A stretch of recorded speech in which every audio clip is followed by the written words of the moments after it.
Welcome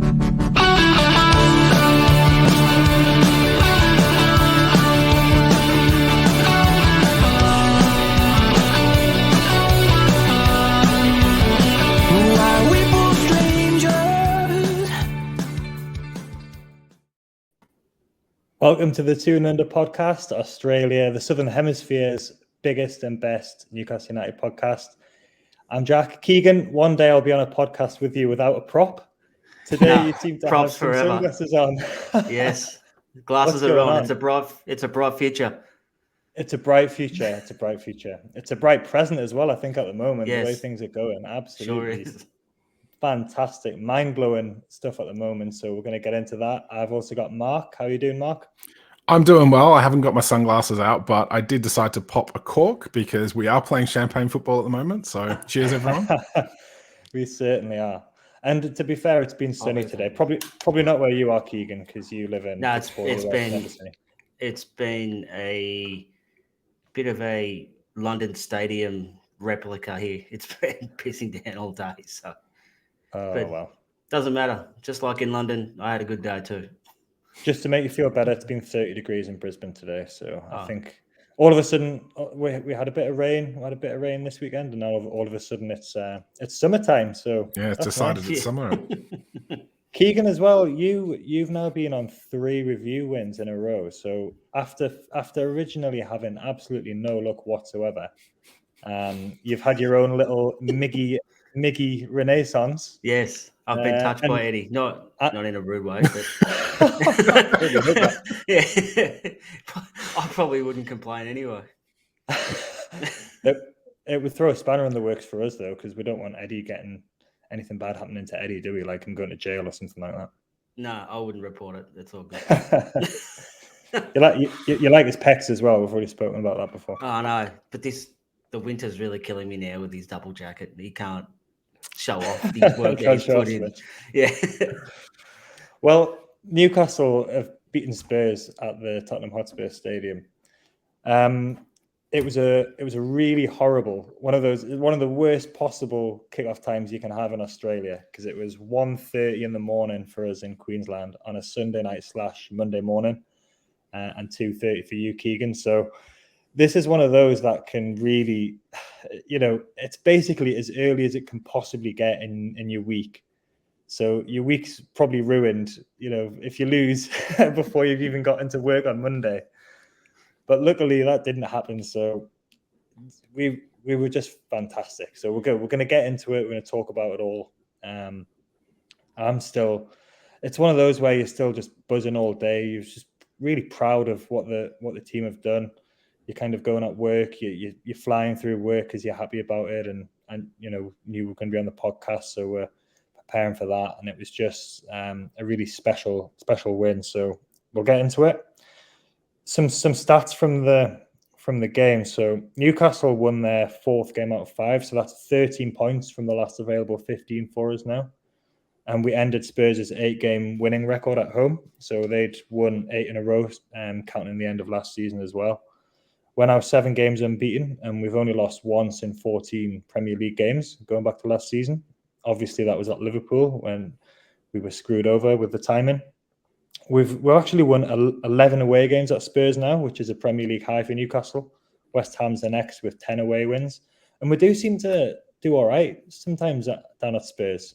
We've had a few hammerings there, but we've also had some quite decent wins. So that's interesting that we've won more away games there than anywhere else. And it was our 5th win of the season, but it was the first win we had against a Big 6 team. We've beaten other teams that have kind of been around us, or that we're expecting to be probably lower half of the table at the end of the season. Of course, you can only beat what's put in front of you, but this was a real statement win. And I think that's been the word that's been kind of going around a little bit. That's what I felt straight away at the end. Put that on Twitter, and I saw that Guy Mowbray had tweeted it was a statement victory. Then Luke Edwards went on 5 Live and said it was a statement win. So NUFC.com said it was a landmark win. So what do you think it is, Mark? I'll come to you first. What is it that makes this win such a special, such a big statement, and such a kind of important victory for this game? I think as you summed up, we've kind of been beating teams around us, or teams that we're almost expected to win games against if we are to kind of push up. We've won a lot of games at home. We drew a lot of games. We seem to kind of hit a real purple patch in terms of our recent form, but we haven't kind of got those big wins over the so-called top 6 sides. So to go away from home, so it's not in our own backyard, it's not in our comfort zone, to go away to London of all places against a big 6 side who were in good form, and especially at home, they seem pretty dominant with some very, very good players on show. To come away not just with the 3 points, but with the performance that got those points, I think it wasn't just about the 3 points, it was about the performance. And I think we've laid down this road mark now where, this is what we're capable of, and we're only 12 months into a rebuild. Yeah. So I think it's a huge statement for us. And as well, we got absolutely tonked here last season. So it was when we had started picking up, but I think we played Spurs. It was the last game or the third game of those 4 away games we had within the space of just over a week, where the fixtures worked out like that because of postponements. And we were giving them a decent game, but then we collapsed towards the end. And it ended up 5-1 that day. But Keegan, anything else to add there really about the kind of important... It reminded me a little bit of the Arsenal win last season. I know that was at home, but that was a game where Eddie hadn't beaten any of the top 6 teams yet in his games against them. And this is his first away win at a top 6 team. But anything to kind of add there about the importance and the sort of size of this victory? No, I think Mark summed it up pretty good. Like, it's the first win against a top 6 team, and like you said, the way we did it, where it wasn't scrappy and we weren't hanging on for dear life. Like, we actually played well and earned the 3 points. Like, it wasn't a smash and grab like we have in the past. Like, I remember Tim Krul making 58 saves, and we had sort of hang on for dear life. Like, it was nothing like that at all. And I think when they say statement, it's more the fact that it's the belief that it's going to instill into the players now that they can go to a place like Tottenham, a 3rd on the table at the moment, hadn't lost all year, like not even drawn, like won every game at home this year. And to go there and play like we did, get the result that we deserved, I think that's the statement. That the statement is, we're here and we're not going away. And this is, like I said, this is what we're all about. And we're going to have games where we don't play like that every game, but that's sort of the level that we're at now, I think. Yeah, you can beat 10-man Fulham, and you can beat Brentford at home, and you can beat Nottingham Forest, and you can beat Everton. But to win an away game against a top 6 team that has been in such good form, I don't think Spurs fans are particularly pleased about the way they've been playing sometimes, but they've definitely won all of those home games, even though there were quite narrow victories against Wolves and Fulham in particular. But you can't, the cold, hard factor that they'd won all 5 home league games this season until we turned up. Eddie Howe said it was probably the best win since I've been here. He said physically, technically, tactically, we performed at a very high level. I think we can beat anyone if we play like that. I don't think anyone would argue with that. But Mark, where do you think this win kind of ranks in terms of importance and quality since the takeover happened? I think getting his first win under his belt as manager was crucial. Just to, he took over and he spent the first few weeks of his tenure at the club effectively teaching the players how to run and not be gassed after like 5 minutes of a game. Effectively had to do a pre-season in the middle of the season, teach them how to pass a ball more than 5 yards and actually sort of, play football properly. But he kind of instilled that, and then we didn't get the results straight away. So to have that very first win on the board for him, I think that was like a big kind of sort of a big landmark kind of win for Eddie Howe at the new club and sort of silencing a few critics, and it kind of started that ball rolling a little bit. I think the Arsenal game at the end of last season was a huge, as you said, big statement kind of game again. just for the sake of like, we played them off the park and we deserved every bit of those 3 points that we managed to get. Yes, it was at home. Yes, it was a full packed crowd. It was the last game of the season. Everyone was up for it. Amazing atmosphere, but they did really well. I think this is probably, given where we are and how we've been progressing, this kind of takes that up to that next level. It's like that next notch up in terms of importance for us, because it's kind of signaling, yeah, look, you know what? Yeah, we can play well at home, but we've got a chance on the road now when we can match any team in the league, no matter how well they're playing at home. So I put this up there probably as the most important game under Eddie Howe, just for what it signals, not just for this season right now, but in terms of going forward, getting that belief in the team, in the players, in the managerial staff as well, that they can mix it with whatever team is in front of them and they don't have to be frightened of anyone. And it's only going to get better as we develop better squad depth as well. Certainly is. Keegan, anything different there? No. I was going to say exactly what Mark said. I think that, yeah, this reminded me of the Arsenal game. So because beating a really quality team, like it was big for different reasons than the Burnley game, which you mentioned, the first win for Eddie, but also the first win for the club that was last season. How long ago does that feel, by the way? But it's also different to the Leeds win and the Everton wins. I kind of put those two together because they were back-to-back wins, and that was because even after Burnley, we went and lost a few more games after that, and then the Leeds win and the Everton win we're desperate for points, and they were important for that reason. But yeah, I'd probably agree that this season it's a real, like I said, it's a statement, and it's made the rest. It's caused a few ripples in the national media, and the rest of the Premier League is sitting up to take notice now.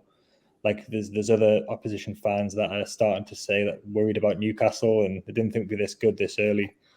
So absolutely phenomenally important win, and thoroughly deserved. Let's have a look at the team lineups then. So we'll do Newcastle first.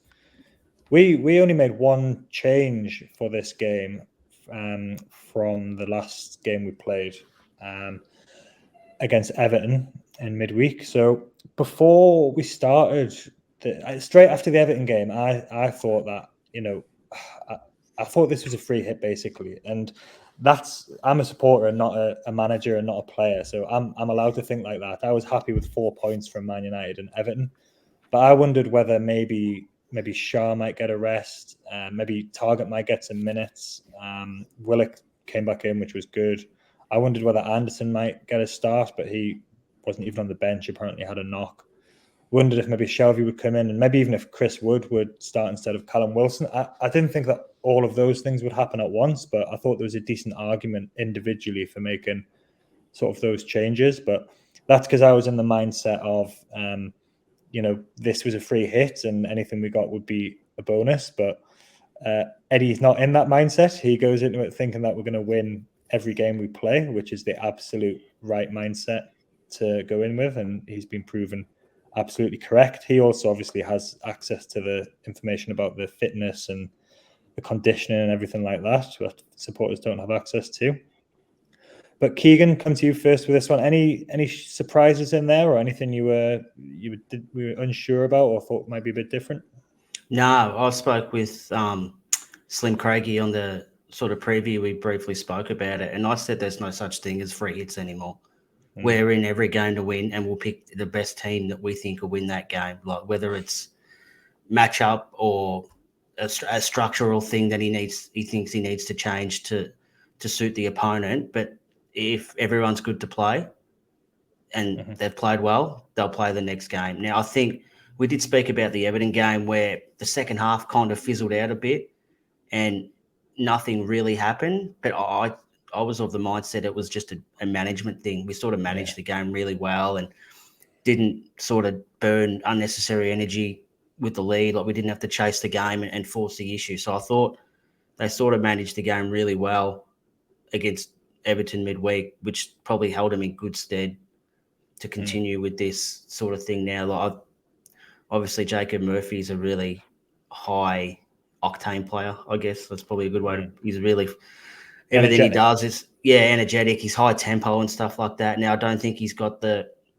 fitness levels quite like Miggy does at the moment, but I mean it sort of made sense for him maybe just to start on the bench, and maybe like you said, they've checked his GPS numbers and stuff like that, and he's like his high intensity running patterns, and probably he was the one that they wanted to rest, and then maybe they could get Big Joe in there for a bit more physical presence, being away from home as well. So yeah, it's everything makes sense in hindsight, doesn't it? Like, but even before the start, I didn't think they'd make any changes. If everyone pulled up okay, if anyone, I thought Big Joe was going to be the one who didn't play purely because he come off at halftime with that knock. So he was the only question mark for me. But so the system was that Joe Linton was actually playing out wide on the left in like a left attacking position, which he hasn't done that often since he went back into the midfield. He did it once against Norwich last season away. Actually started that one right up front and then went out to the left and scored 2 goals. But how did you feel, Mark, about seeing that? And were you surprised maybe to see Willock and Bruno and Longstaff and Joe all playing, or did you just expect Joe Linton to go out on that left side? I think I was surprised at no changes. I was really surprised that Bruno was starting, given he's just become a dad and apparently had no sleep for 2 days. I think that shows his commitment to the club, if nothing else. What surprises me is the tempo of football we're playing right now, and that we're getting in team. You know, you can look at the games that we've won, and it's like, oh, it's been other teams' mistakes. They're making mistakes because we're putting pressure on them, and it's forcing them into sloppy passes that aren't necessarily on. We're closing players down, creating those turnovers or those like half chances and taking them. So, you know, it's the style of play that we're sort of looking for at the moment. But 3 games in a week, and they're still pulling that sort of performance out with no changes to the squad, shows the level of fitness that those players have, and that the staff have actually instilled in those players, which is great to see. I was very surprised. I thought a couple of changes would have been on the cards. There was doubt over Joe Linton, I think, before the game. So, you know, obviously he was fully fit. Otherwise, Eddie wouldn't have risked him. But it was kind of that game. Yeah, as you said, it was like, as a fan, you're thinking, well, we've kind of done it, and, you know, we're not going to get anything at Spurs anyway, so let's just rest some players for the Villa game because we can win that.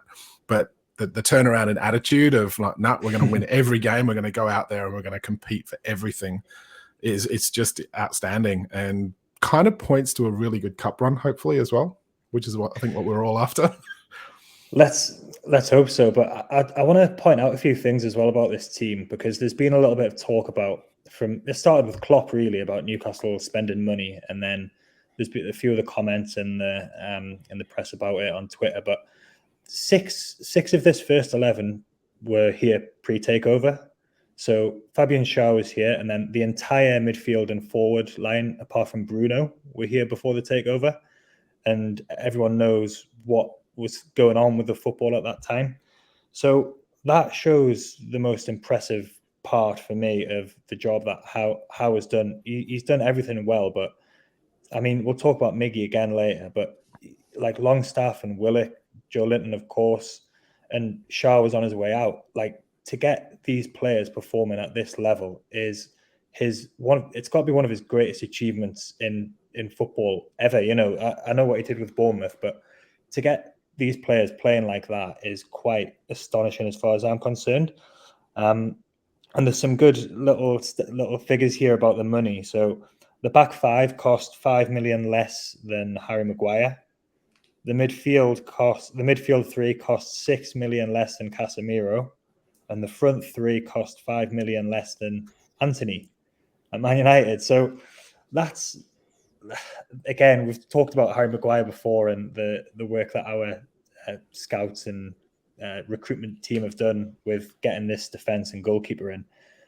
And that might say more about Manchester United's transfer policy than ours, but that's a big fuck you to any of the people who are saying that, you know, all we're doing is spending money and that it's all down to the money. The entire team and the subs cost 1 million less than these 4 players for Liverpool: Alisson, Van Dijk, Keita, and Nunez.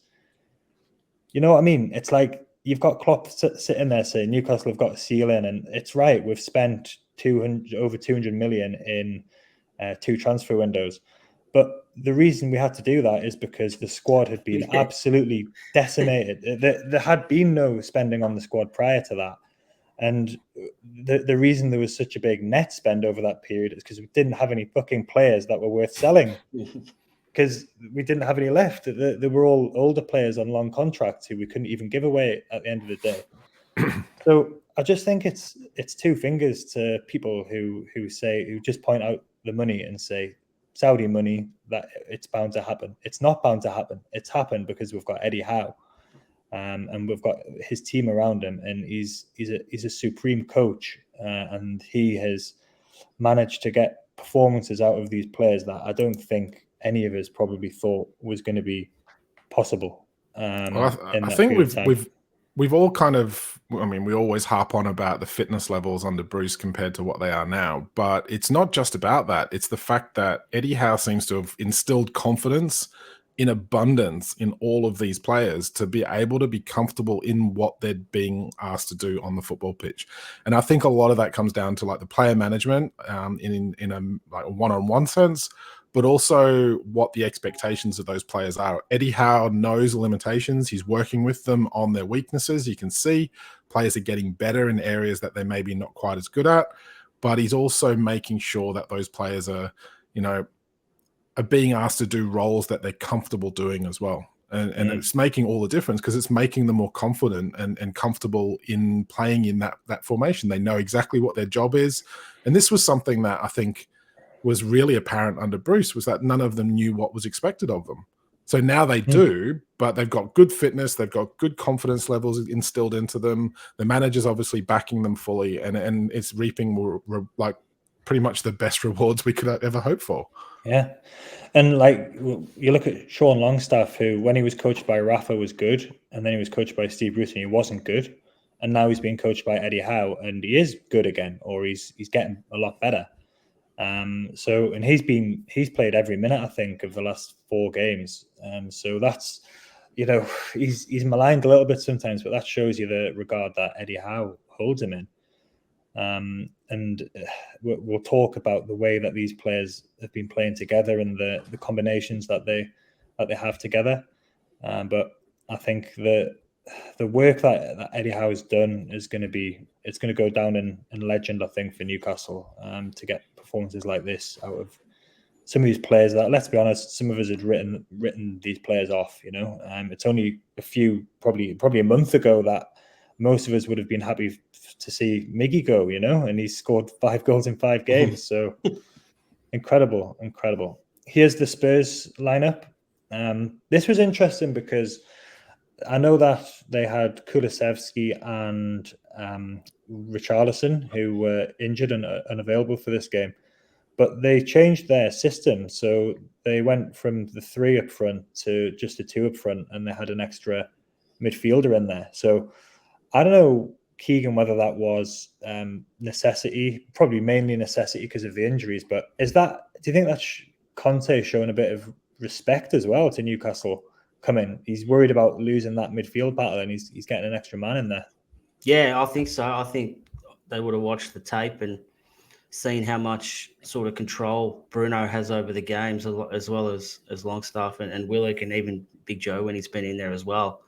And I thought his main concern would have been, if we can shut the midfield out and get on top, then we'll control the game and we'll get enough ball to Kane and Son, and they'll put their chances away if you give them enough. But yeah, it didn't quite work out like that for poor old Antonio.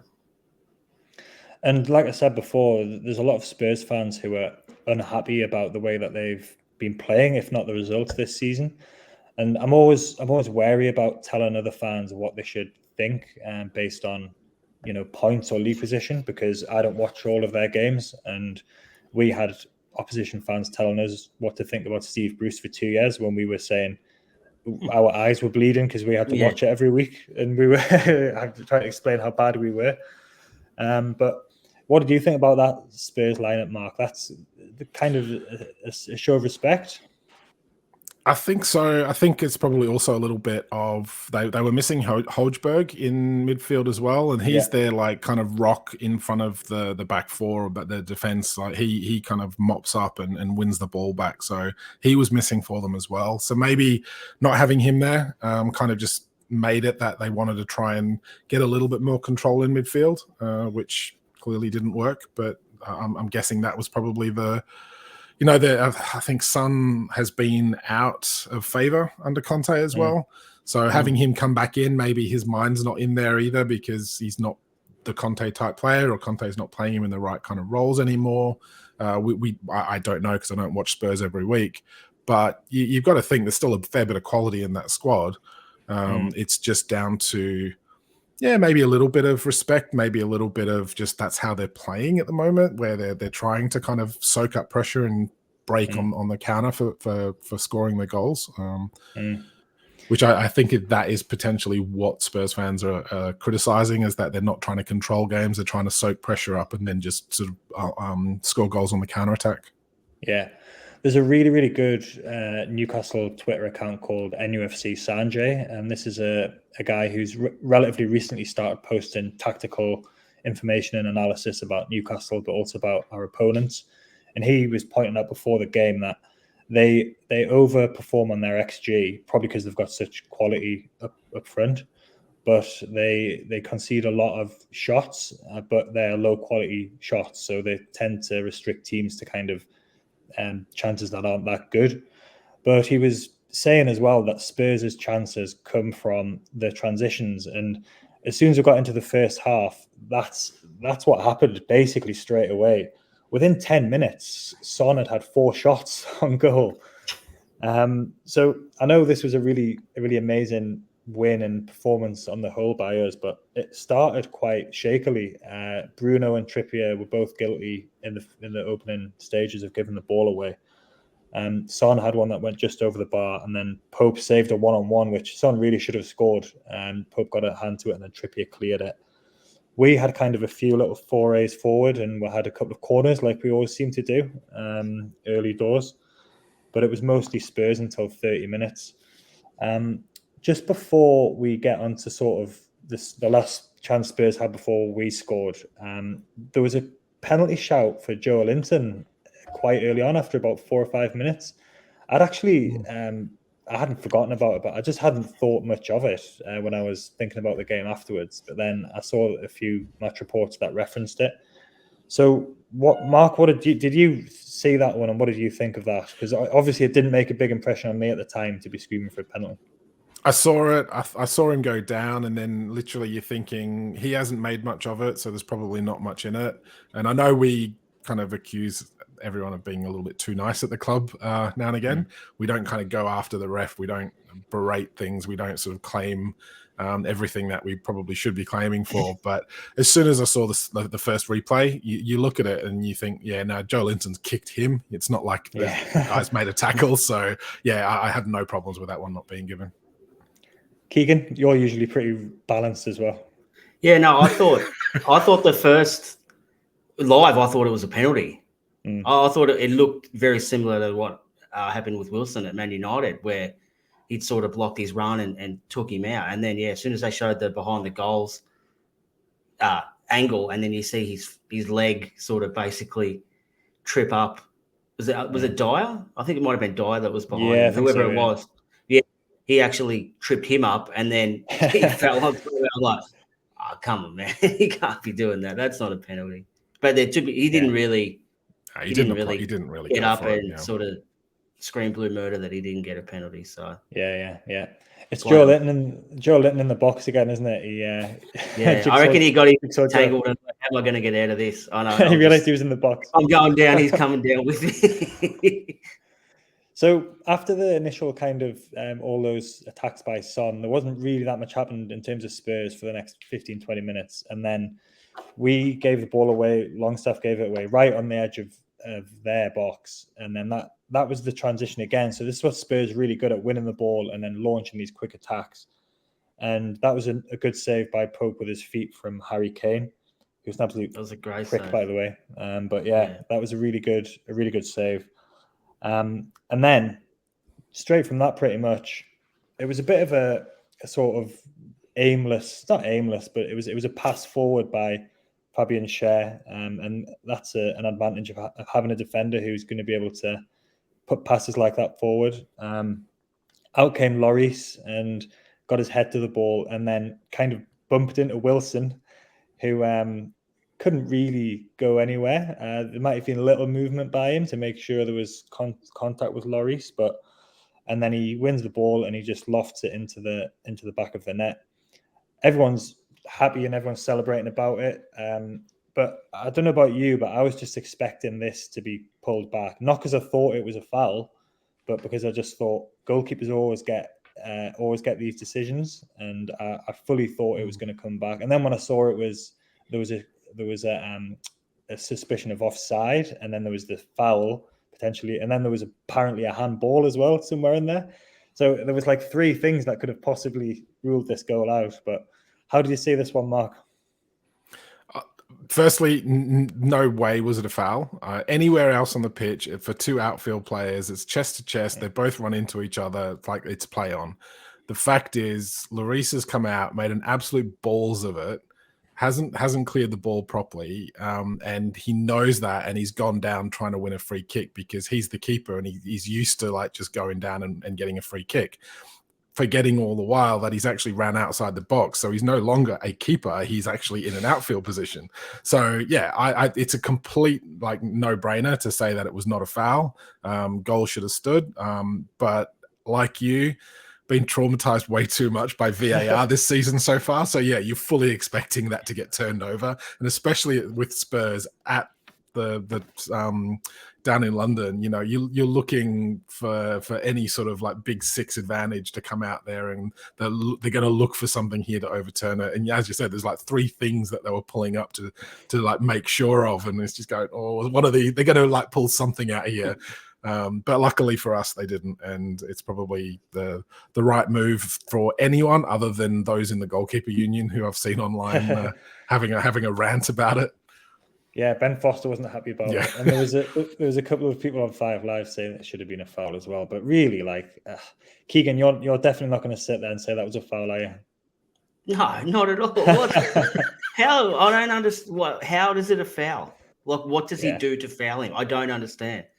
Like, Lloris has made it like an absolute cock up, and then to be honest, Dyer wasn't far behind him. If Dyer actually reacted quicker, he would have got back to the line and he would have cleared the ball. He said he was just, I think he might have been in a bit of a state of shock that he was appealing. Yeah. What the hell's he doing? And then I think, it was just a bad decision. And then he chested the ball and then sort of went, shit, what am I going to do now? I'm gone because it didn't go very far. And then next thing you know, he's picking it out of the onion bag. So yeah, it's play on. It's a genuine 50-50, like just two players, low speed, but just two players running front onto each other. And like, come on, how can Callum Wilson be that much stronger than Hugo Lloris? Like, he didn't even take a step backwards, and Lloris is on his ass. Like, like it's just, like Mark said, he knew he stuffed up, and he was just hoping for an out. He was going to get a free kick, but thankfully, Aussie Jared didn't pay it. And we're one up. He probably owes us a couple too. Our mate Jared, yeah. How Jared? He seems to be on our game every week, either. Whether it's VAR or in the VAR pitch, doesn't he? I don't know how that's. I think Dimmy's requested him every game. Actually, he loves it. The A-League's finest. Yeah. So that goal just gave us a real boost, a real shot in the arm. Like I said, I don't think we were kind of massively under the cosh with these attacks because it was mainly through transitions, but they were getting some decent chances away in that early part of the game. But this goal gave us a real boost, and you could just see the confidence flowing through the team from that point. And then Lionel Miggy Messi scores another goal, which is his 5th in 5 games. It took him 61 games to get his previous five league goals for us. So it was another kind of strange pass out by Lloris, which would probably go down as a mistake. Sean Longstaff nipped in and got the interception, which was really, really clever. And that shows that the pressing that we're doing from all over the pitch. And Longstaff, by the way, just as a little aside, he's covered more ground than any other Newcastle player per 90 minutes this season. I know that's not always an indication of quality, but it shows what he's in the team to do and what he's doing really well. And this goal was a really good example of that because he nipped in and won the header. But by that point, though, there was still a lot to do. Miggy was kind of being fouled a little bit by Sessegnon, but he just brushed him off. That touch he had to take the ball, he dribbled in really direct. That touch to take the ball away from the defender was amazing because that could have gone too far. That could easily have gone too far. It just had to be the exact perfect weight to get it past the defender. And then one more touch, and then he's put it under Lloris into the corner. It's what, 2:30 in the morning in Brisbane, 3:30 in the morning in Victoria. We're going crazy. We're wondering how we're ever going to get to sleep after this excitement. But Keegan, how did you see that goal for the 5th and 5 for Miggy? Amazing. Well, just when you were saying about Messi, I heard Lionel Messi has Miguel Almiron posters up in his bedroom. That's what I've heard. But just going back to where it started with Longstaff, we spoke about him earlier. 12 months ago, he would have just headed that out for a throw-in, I reckon. Now, or not even got there. Yeah, not even got there. So, and I agree with like most people who watch our games and stuff like that. Yes, sometimes his touch is poor, sometimes his passes are short and stuff like that. But at the end of the day, over 98, 99 minutes, however long a game goes for, he might only have the ball for 1 or 2 minutes out of the whole game. So what he does and why he's in the team is what's he doing for the other 96 minutes of the game?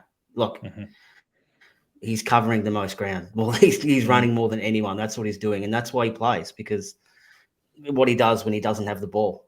And I think like Eddie knows his limitations, but that was a fantastic, just an interception and a header just to cushion it back for Miggy.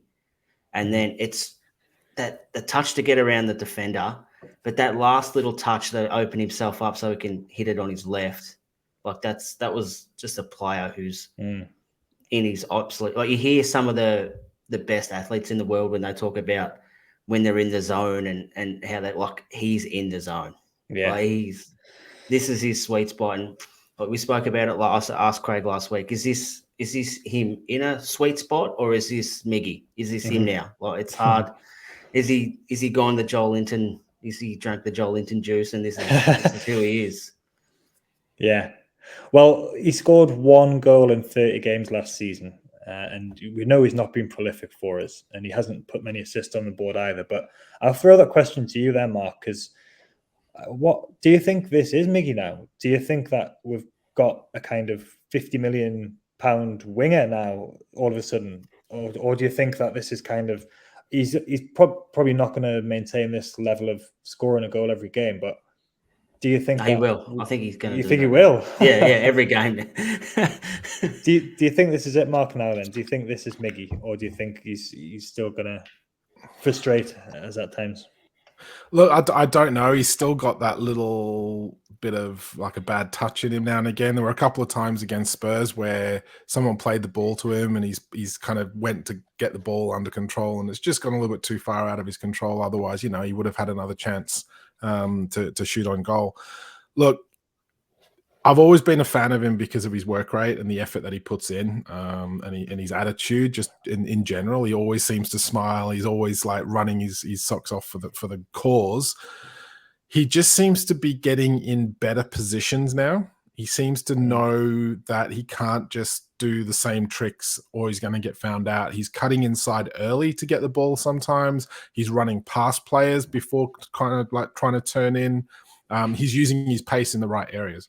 Now, whether or not that is literally a case of he's on form at the moment and everything he's hitting is going in, and at some point that's not going to happen. I mean, we saw last season Joe Willock, or Joe Willock when he was on loan, he was banging everything in, couldn't stop scoring, and really struggling for goals now with us. But at the same time, he's still providing drive. He's providing pressure in the midfield. So I don't think we're going to lose that from Miggy. Whether or not he's going to continue scoring goals for fun like he is at the moment, that's another point altogether. I will say though that it's going to be one of those things of teams are going to try and figure him out, trying to nullify what he's doing right now, and it's kind of up to him and Howe and the coaching staff that if he does tend to find that avenue's being closed off, that he can adapt his game and he can find another way of getting into those positions, because at the moment he's full of confidence and he's willing to get on and have a shot and take players on where he probably wasn't doing that before. But he's certainly doing it in better positions on the field as well, and that's definitely down to Howe managing where he's playing his football.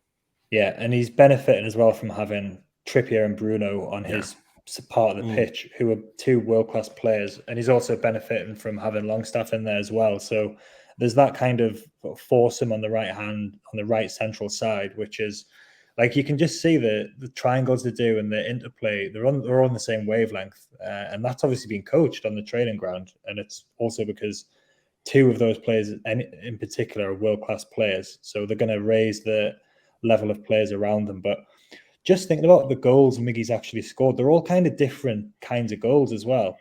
There was obviously the volley against Fulham, which was just out of this world, which is probably going to get goal of the season. There was the tap in against Fulham, which was still a good goal because it came at him quick and he put it in the roof of the net. There was the pressing goal against Brentford where he really chased his man down. That was what Miggy's about. If you could encapsulate him in one goal.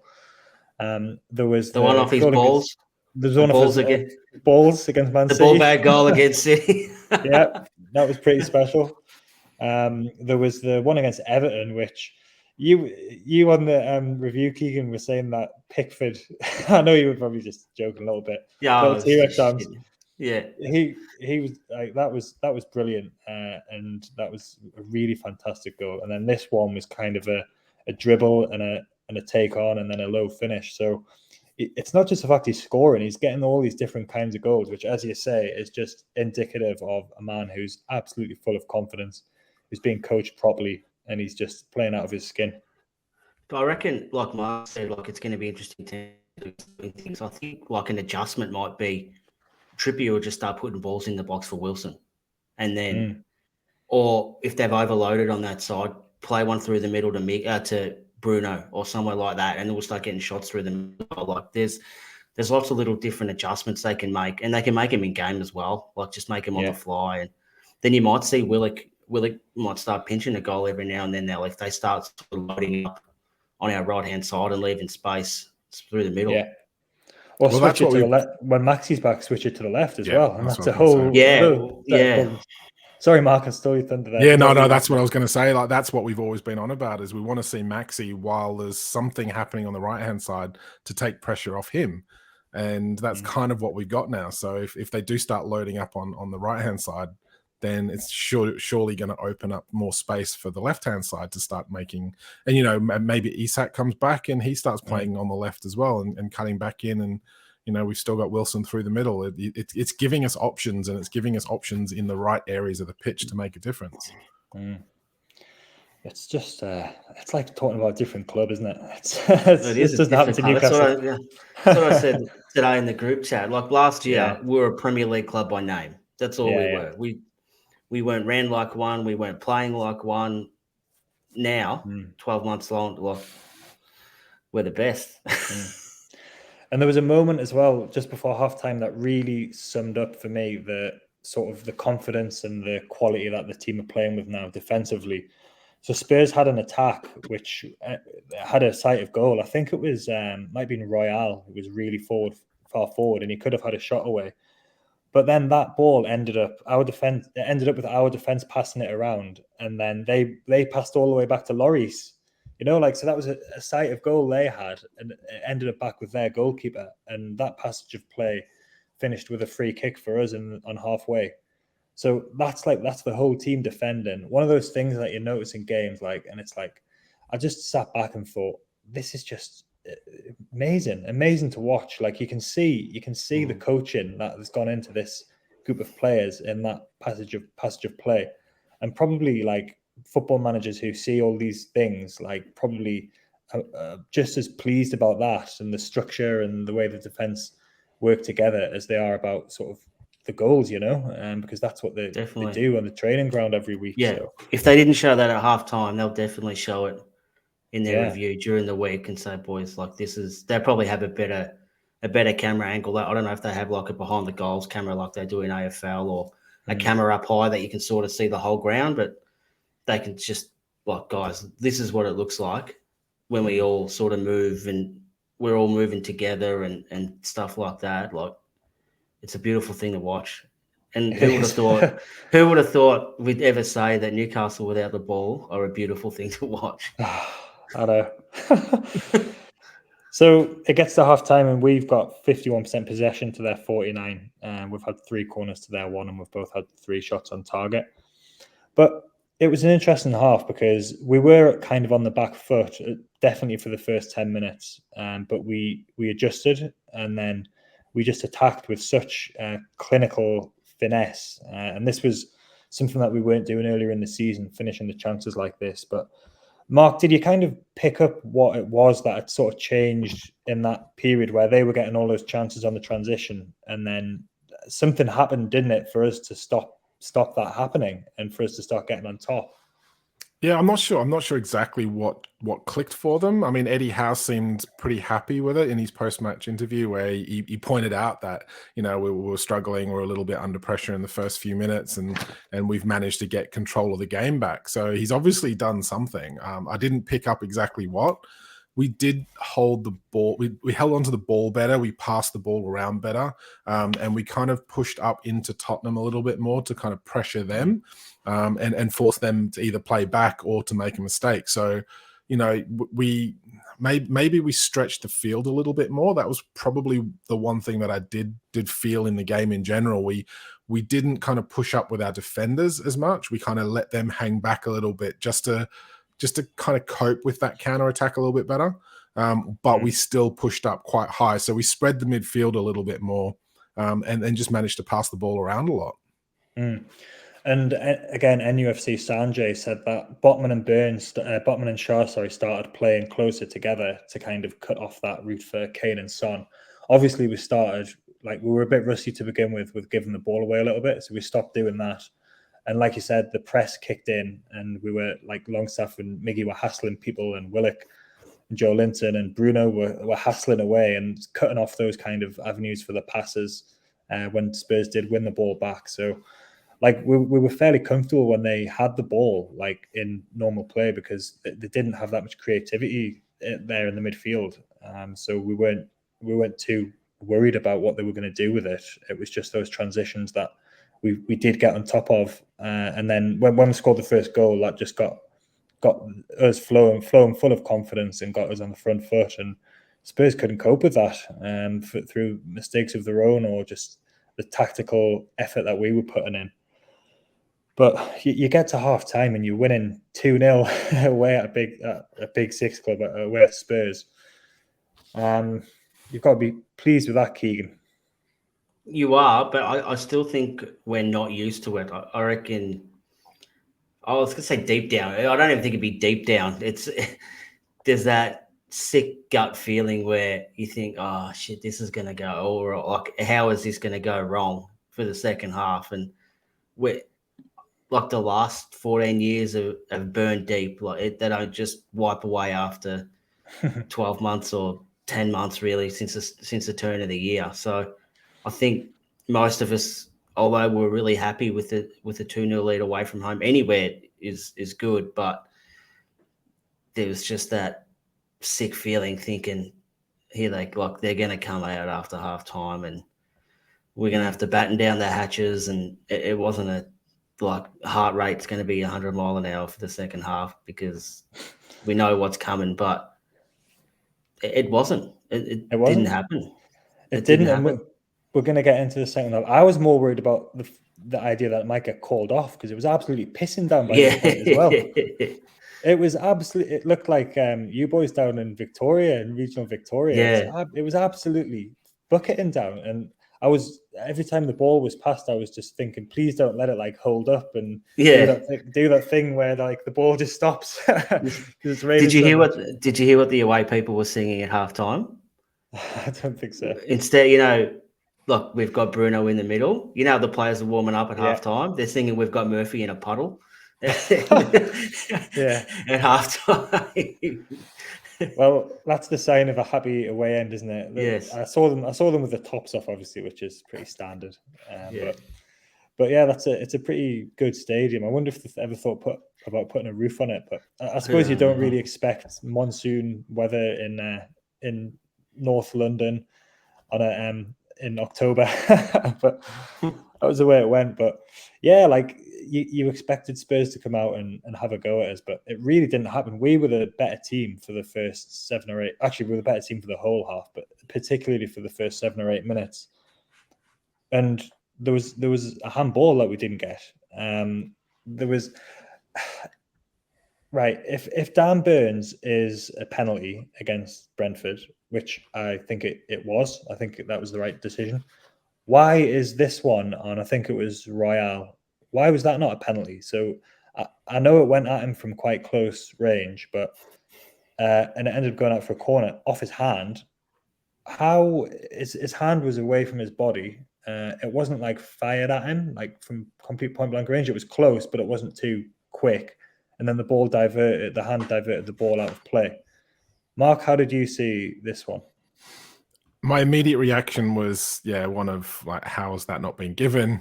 We've had those given against us. Why is this one it's more VAR crap we're dealing with? But look, I'll be honest on this one. I watched the replays. I looked at the handball. It was different to Burns. Burns' hand was up in the air. He didn't know anything about it. Neither was this defender. My only feeling was his hand was still down by his side. It wasn't like it was massively outstretched in an unnatural position. He didn't really know much about it, and it kind of hit his arm. And if his arm wasn't there, it was probably going to hit his body. It was like he was side on and it's hit his hand, like going towards where his body was anyway. So like, to me, I kind of see where the benefit of the doubt comes in that one. It is harsh when, you see them given and like, well, why is this one not being given? Is this just more of this bias towards the big six clubs? That's your immediate reaction these days. But look, I do feel for the ref in that case. I think there's definite like question marks over, well, was it intentional? It was fired at him. He wasn't in an unnatural position. There's a few little murky areas that probably cast some doubt over the decision. So, but at that stage we were pretty comfortable. I don't think we were in a lot of stress. So, it's hard to kind of get too uptight when you think that decision's not really going to have an effect on the outcome of the game for us. But and when we still won, yeah. If that is in a tighter situation, maybe we feel different. Maybe I'm like raging at the screen right now, so expecting us to be able to get those sorts of decisions going our way just for once, because I know we never get these decisions. It was a one that the players did really appeal for as well. So they didn't really appeal for Joelinton's and they didn't appeal for Wilson's at Old Trafford, but they really went for this one. They knew, and when that happens, you kind of know that it has hit his hand. It's just a case of whether, I don't even know what the rule is now about whether it's deliberate or whether it's a natural position. I honestly don't know what the rule is. But Keegan, what was your take on this? Well, I was gonna put my tinfoil hat on, but Mark said it first. Get it on. Get it on. No, I agree with Mark 100%. I can see why it wasn't given. Like his hand, there's no such thing as a natural position. Like, show me what's a natural position. Like, there's no such thing. So the whole, it was in an unnatural position. Like his hand was it was in front of his body, but like, you don't walk around with your arms by your side all the time. Like it doesn't work like that. And like Mark said, if it didn't hit his arm or his hand, it was going to hit his body. And I'm pretty confident that's probably 80% why it wasn't given. I think the other 20% was probably the proximity and the pace that had come to him. Like, you can't get out of the way. If we had have drawn 2-2 or lost 3-2, I'd have the same opinion. Like I said, I'm like to think I'm level-headed, and I can see sort of through the black and white and look at other colours and stuff like that. But yeah, I know a lot of people were kicking off saying it was a penalty, but I'm comfortable. I know I thought Dan Burns was a penalty as well. I totally understand the argument that he had his back turned, he wasn't even looking, but like your hands above your head. He's just stiff that he's 8'7" and it wouldn't have hit anyone. Like if it was Trippier would have looked at it like that when it went over his head. But what do you do? I think the frustration for the fans comes from the fact that nobody knows what the rule is, as Jack says. It's like you've got this situation where it's given one week, it's not given the other. We've been told that, you know, at the start of the season, if it hits the hand at all, it's going to get given as a penalty. And then that happens a few times. People kick off about it. Then they renege on that and they stop doing it. And then they change the rule again for the next week. I mean, it used to be a case where it had to be a deliberate handball. It had to be literally a deliberate, like, hand to ball movement. You know, there's a big difference between what Dan Burn did, what happened with this one, and, you know, something like Stevie Taylor, who went down shot because he stuck his arm out to block the ball like he was playing the keeper role. You know, there's levels to this, and I think that's worth keeping in mind. I had no problem with the one that Dan Burn got against him. I have no problem with this one. It just comes down to, as fans, we just want consistency. We want to know that, you know, if this gets given against us this week, if we have a similar situation next week, we're going to get one for us for the exact same thing. And I think that's what frustrates fans more than this should have been, this shouldn't have been, whatever. I think it's just a case of fans want to know where they stand, so that they don't feel like they're hard done by. And unfortunately, as Keegan says, with his tinfoil hat on, it always ends up feeling like somebody is out to get you because it's all in favor of the big six clubs. And if it always goes against you and it always goes for them, it's hard to kind of justify that. But as fans, you just want to know where you stand. You just want consistency from game to game. And like, yeah, you're right. Like it was a few years ago, I think, they just changed the rules. Like there was a lot happening after like 6 or 7 games. And then like there was a lot of like dodgy decisions, and then they just went, "Oh, right, okay, we'll change it." And then next week there was decisions that would have been given the previous week. Like, so it's like, how can you just do that like halfway through the season? You know, like, I'm no conspiracy person, like as everyone knows, but I think that was actually a penalty. But I can kind of, you know, it wasn't like a complete 100% stonewall penalty. But if we hadn't have won this game, we'd be talking about it longer than what we are probably. Like it's the way it goes, isn't it? But luckily it didn't matter. But it looked like it was going to matter, because a minute after that, Spurs scored. It was their 7th goal from corners all season, so that's a league high.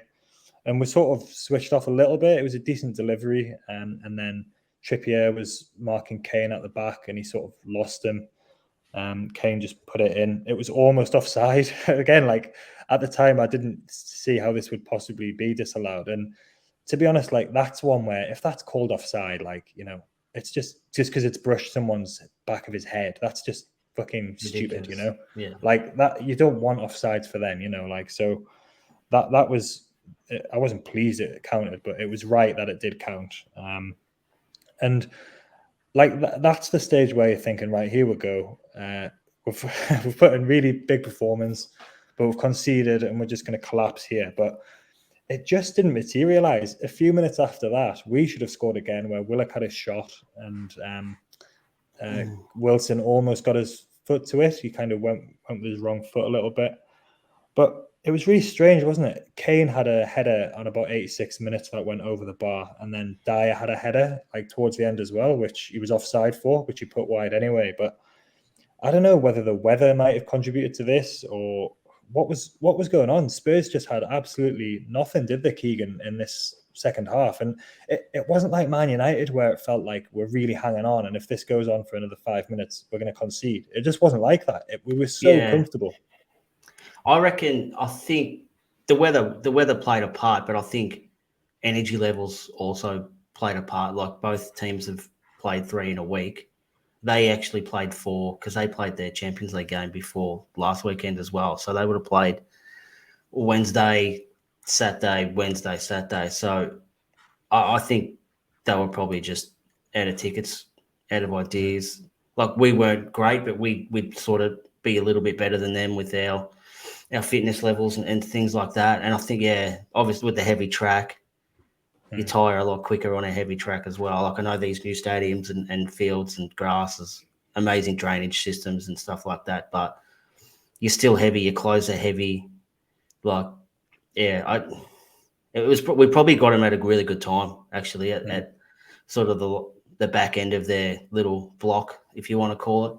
Like we're our block as well, and we had playing away Man United. I think they were really flat, trying to chase a game at Man United, chasing them around probably didn't help their fitness levels. Whereas, like I said, we sort of managed our game against Everton in the second half, and yeah, I reckon. But it was different, Mark, wasn't it, from that Man United game? Like it didn't feel like we were sort of under assault, and maybe it was as much to do with our structure and our positioning and our just pure quality at the back as it was about what Spurs were doing. But it was a really strange experience, wasn't it, to be watching us comfortably see out a win away against the team that's sitting in third, Champions League team.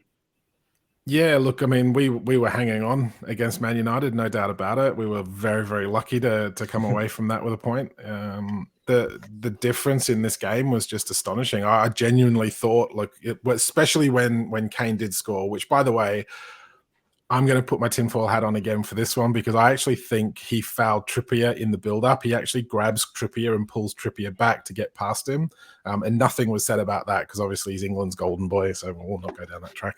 Why was Trippier marking him in the first place? I don't know. That was that was the mistake that I thought, like for that whole build-up was, why was Trippier on him for? And it wasn't like he got blocked and they ended up having a switch and he ended up like he was actually on him the whole time.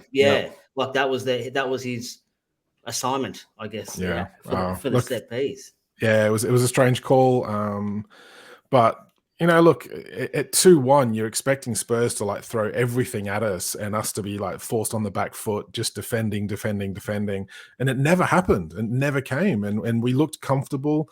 Now, look, I mean, our defense at the moment seems to just be able to mop things up left, right, and center. And they don't seem to ever be under pressure. Even when they've got players running at them, they seem calm, collected. They're tracking back. They're tracking the runs properly.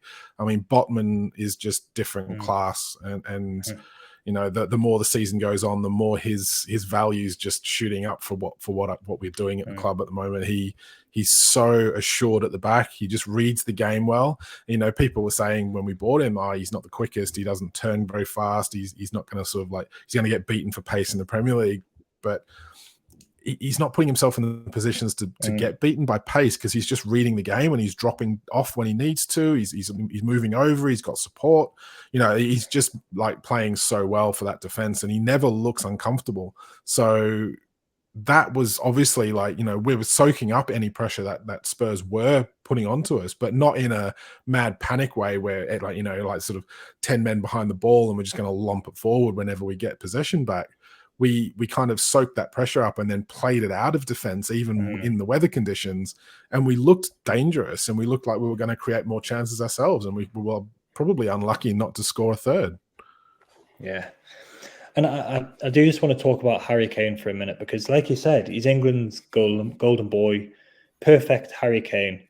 We've got history with him because he really injured Lejeune really badly in the first game of the season a few years ago with a really horrible tackle that wasn't put. I think he was booked for it. It was a red card. He really badly injured him. And in this game, twice on two separate occasions, he was going to the referee and trying to get our players booked, you know? And like, you know, I understand gamesmanship. I understand professionals want to win, but like, what does it say about sort of his, you know, his attitude and his, you know, just his conduct really to be trying to get fellow professionals booked for fouls that weren't even booking worthy, you know? Like, it leaves a bit of a bad taste in your mouth when you get someone who's such a good player, but he kind of spends his time sort of complaining to the ref about things. And it's hard to see. Like, I'm not a big sort of England supporter anyway. So when the World Cup comes around, I'll watch the games and I'm interested. But like I find it hard to identify with a lot of England and sort of the fans they've got and the noise around the national team. It's not been too bad lately, with Southgate's done good work with the culture and stuff. But to see that was just disappointing, really. He doesn't care what we think, what opposition fans think. But yeah, and he didn't really show that much in the game either, really, apart from his goal and that one chance he missed. I think that's the problem, though. Kane, when he's been good, has actually been setting Son up for his goals. He's been more a provider for the assists for Son. And now that he's kind of playing up front, and I don't think Conte is playing them both in the same sort of roles where they were getting that dynamic movement between the two of them. And Harry Kane was still scoring goals, but he wasn't prolific because he was actually doing a lot of the service providing for Son. So it is a little bit strange to see him not really get involved all that much. Obviously you had that one chance in the first half that came from Longstaff turning the ball over in a bad position, and they broke really quickly. But other than that, he didn't really do a lot. And that's again, that's saying a lot about our team and our midfield control and our defensive sort of assuredness. But yeah, I mean, look, I'm not one to harp on about Harry Kane and his professional conduct because, Alan Shearer was no angel on the pitch, let's be honest.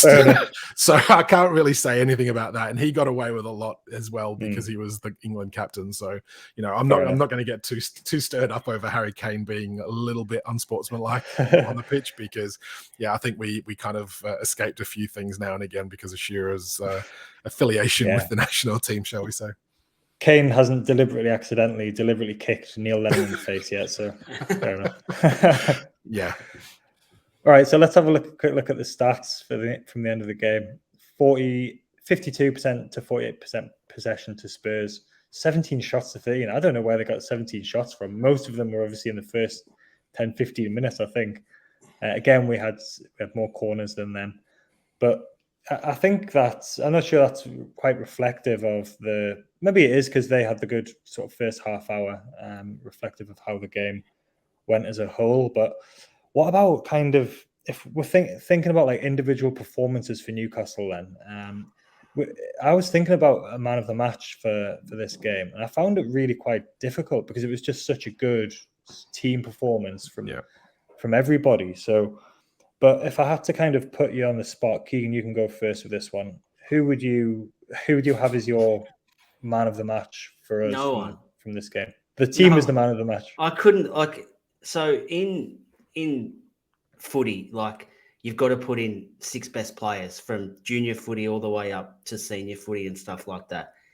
And if you don't put them in, they just write team effort.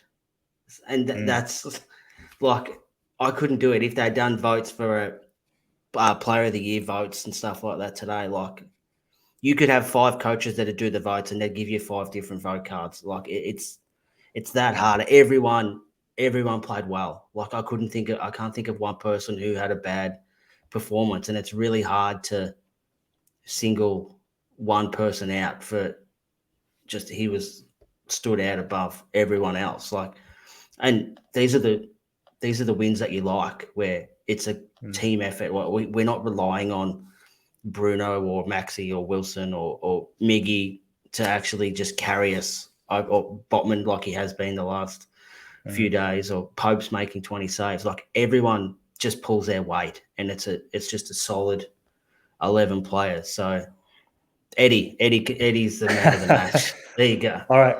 I was gonna say I wasn't gonna let it get away with that, but I'm not gonna ever knock Eddie. Eddie is the man of the match. As you can see, I've got my shirt on. Yes. I haven't had my shirt on for a while. Mark, what about you? Who are you gonna go with? Oh, look, there's probably 3 standouts, and I think that's Miggy, Bruno. Given his lack of sleep and a new baby, I thought he played absolutely brilliantly again.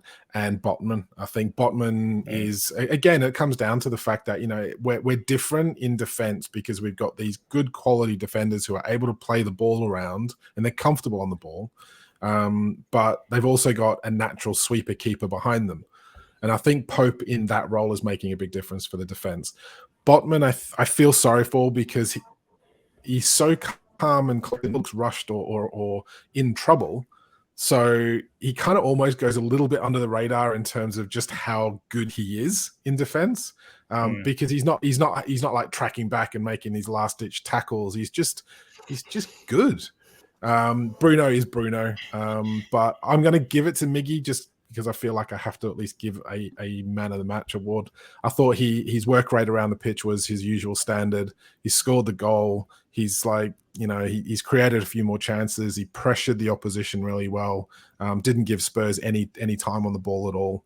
And he deserves it for 5 in 5. Yeah, he's been fantastic. I think, as Keegan said, though, like complete team effort, and we're playing as a team, we're winning as a team, and it's hard to pick those man of the match awards when every single player is pulling their weight at the moment. Yeah, it could be a good marketing opportunity for Jamie Vardy drinking 15 Red Bulls before he goes on. Maybe like a handover, give a can to Bruno and say, like, this will help you, mate. Yeah, have one of these. I was going to say, right, Bruno, I know what kind of state I was in, not just for the 2 days, but for the kind of 6 weeks after I became a dad for the first time. Jesus, I couldn't do anything. I could just about I couldn't really do anything. So to go and play elite level football in such a hard game, and we haven't mentioned him too much because he was back to his best. He wasn't like as obviously outstanding as he was against Brentford, but he's still amazing player. He still gets the ball and just sort of he can get out of tight situations, and he's setting Miggy up, and he's got that relationship with Trippier, and he's just a phenomenal world-class player, but we already know that. So I think Botman, for me, he's been getting a little bit more credit lately. I think Shaw deserves a shout as well, but Botman, I'm pleased he started to get the recognition that his performances deserve. Like, he does just look like he's been playing in the Premier League for his whole life, and he's 22, and he's only got 18 more league games until he's caught up with Jonathan Woodgate, who is widely considered as one of the best, probably the best defender we've ever had, certainly in recent times. So it's probably not hyperbole to say that Botman is pushing towards that already. And I think he was the man of the match in this game, playing against sort of quality like he was up against. And he was winning his duels, and he kept Harry Kane and Son quiet. So I'm going to give it to Botman for this game. There's one more thing to do, which I haven't done yet, which is and I've done this deliberately. I haven't really made much reference to this. The league table, right? We're 4th in the table. So this win took us above Manchester United and Chelsea, who drew. And like I said, we've won 13 points out of the last 15 games, and it took us to 2 points behind Spurs. So what are we, 12 games in? So that's almost a third of the way through the season. We've got 3 games left, league games left before the World Cup. But we're sitting in a Champions League spot. It's really hard to look at the league table now and sort of look at how it might finish up towards the end of the season. You can kind of get a general idea. I think any of us would have been happy with probably 7th at the end of the season if that's what happened, and I'd say that that's probably still the case. Although when you sit in a Champions League spot with almost a third of the season gone, do you start thinking? What happened? Do you start thinking about it? Or like Keegan, you said something really, really good earlier, I thought, on the chat, which was that can you remember what you said? And I said, you need to make sure you say that on the podcast tonight. What was it? Yeah. I love Eddie's pecs. No, that wasn't it. No, it was we were talking about what we expect out of the next 3 games, and will the World Cup break disrupt our momentum and stuff. And I just said, like, who cares? Like, who cares what happens in the next 3 games, and who cares about the World Cup break? Like, we're 4th. We've just beaten 3rd away from home. Not convincingly, but we deservedly beat 3rd away from home. Like, let's enjoy it. Like, let's enjoy just this week. Let's enjoy the way we play and enjoy that we're 4th, albeit a couple of teams below us have a game in hand. But, like, who cares how many points we get in the next week, and who cares what happens after the World Cup? Like, I'd like to have a saying. It's called "Be Where Your Feet Are." So let's just be where we are, and let's enjoy today. And enjoy the week and enjoy all the content that we're going to get over the next few days of social media and stuff like that. And let's not worry about the future. Like, the future will happen and we'll deal with it when it happens, but let's just live in the present. Well, I can tell you that my employer doesn't like it when Newcastle win, because I just don't do any work. I just sit there scrolling through Twitter all day, watching videos and looking at, especially if we've got a podcast, looking at the stats and just thinking about the game. But I've deliberately, like I said, not looked at this too much until now, but we're in double figures positive goal difference as well. And it really stands out that we've only lost that one game. So Mark, are you dreaming of the Champions League now, or is this too? We can't do that, can we? Yet? Look, I think it's safe to say that we're doing well. We're halfway to the magical 40 points total to get safety. Look, at the end of the day, I'm just loving where we are. I'm drinking it in. It's just amazing to see how far we've come. I think we're probably giving a few of the teams around us a touch of the heartburn at the moment. I don't think any of them thought we'd be this competitive this soon. I think a lot of that is down to some very sensible acquisitions of players, but down to just the style of football and the management style that we've got at the moment. I think Eddie Howe's doing an absolutely brilliant job. I don't think he's going to take the foot off the gas. I think he's going to keep things going. I think he wants to win every game he goes out to play. And I think the players are feeding off that. The confidence is high. Look, if we don't win another game until like the World Cup break, well, so be it. We're still up in the top half of the table. We've played well. I'm enjoying this while we can. The big question mark, I guess, for us at the moment, competing with those teams at the top, is squad depth. We don't have the squad depth yet. There are definitely some key areas where when we do have a player out injured, there's a notable lack of quality. But the heart and the drive and the determination from the players that are coming in, you cannot fault at all. So, it's like, what do you put more? Do you want someone who's got a bit better quality but isn't going to have that drive and determination? Or do you just want somebody who's going to go out there and just leave everything on the pitch every single game for the entire 90-odd minutes? And also, don't forget that even though, let's just say that Murphy's a drop-off from Maxi and Longstaff's a drop-off from Bruno or Joelinton, or Shelvey, who's coming back now, but that we're still winning with those players in the team. And this is what happened last season as well, where Murphy was playing on the left-hand side when Maxi was injured, and we went on that winning run. Chris Wood didn't lose a game for like 12 games or something, and everyone gets worried when he comes onto the pitch. But and we've got Isak to come back as well, back in, and Shelvey, so they're two key players. So we've done this without we haven't had our best team on the pitch altogether at any stage this season. So that makes it even an even bigger achievement. Just look at that goals against, though. Goals against, I know. Best defense in the league. We're into double-figure goal difference, positive double-figure goal difference. When's the last time that happened? I know. So, Keegan, I take on board what you said about be where your feet are. That's a really nice. Is that an Aussie phrase or is that just a Keegan phrase? Oh no, I just heard it on a podcast once and I liked it, so I just went with it. Yeah. But let's just have a little look at the remaining games before we break for the World Cup. We're on the final straight now. We've got a rejuvenated Villa. Well, rejuvenated from one game. It's a bit disappointing for us that Gerrard was sacked when he was, because that would have been a guaranteed 3 points. We've got them coming up this weekend. Then we've got Southampton away. They had a decent draw with Arsenal, but they've struggled for form this season. And then we've got Chelsea in the last game before the World Cup, as well as the Palace League Cup game. How do I kind of see these, Keegan, you first, how do you see these this set of kind of 3 league games going between now and the World Cup?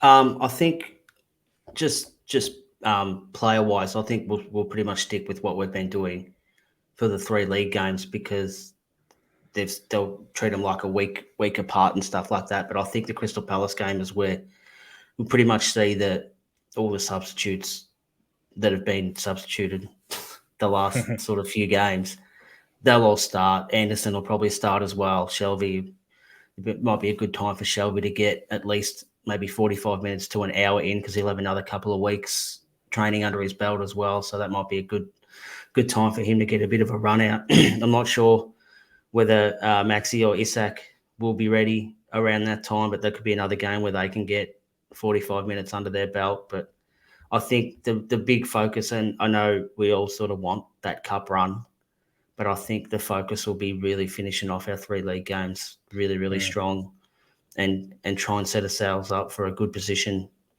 for the World Cup break, give a chance to the squad to not so much rest, but just reset and maybe rest the mind, but not the legs, and then get ready for a big sort of Christmas period and then see where we end up at the start of January, because I think that'll really dictate what we do transfer-wise for January as well.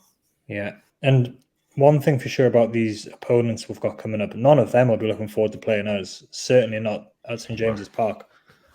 So they'll be looking at this with trepidation now, because we're a good team and we've been beaten once all season, like you said. I think looking at them, if you can get 5 points from those league games, win a couple of draws, I think would be undefeated in those 3, and that would be a nice platform. That would be 26 points would be on, I think. And I think we'd all said if we can get around the 25 point mark by this point, that would be a really good start to the season.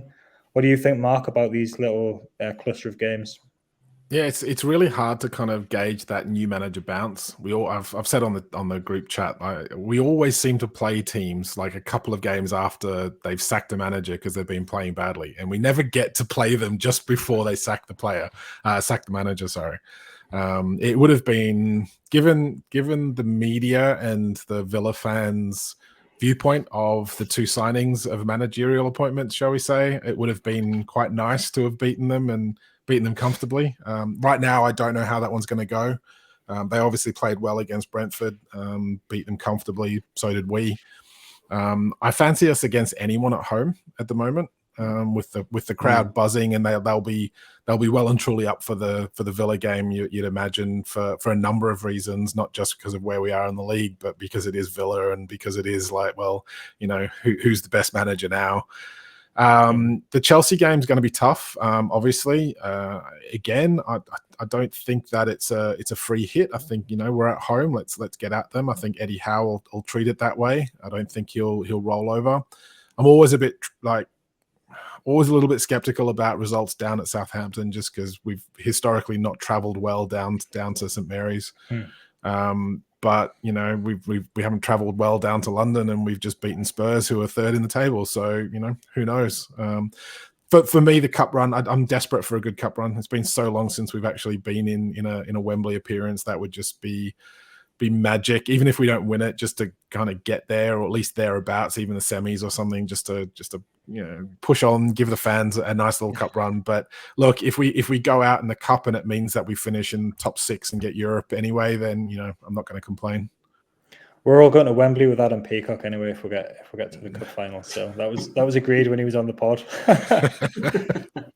All right, let's leave it there. It's, what is it, 9:25 Brisbane time, 10:25 Victoria time. We'll let you go, Keegan, before you fall asleep. I should have put these on the whole time. I could have had a nap during the But like we said, one of those days where you don't mind getting up in the middle of the night and where you're watching the content all day. So thanks very much for people who've listened and who've watched.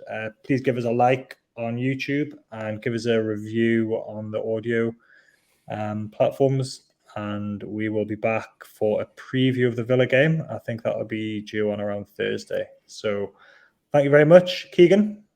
Thank you very much, Jack. Good to see you, Mark. Thank you very much, Mark. Cheers, guys. That's it's been a long one, but it's always nice to talk about a win. It is. Good night. See ya. Take it easy, guys.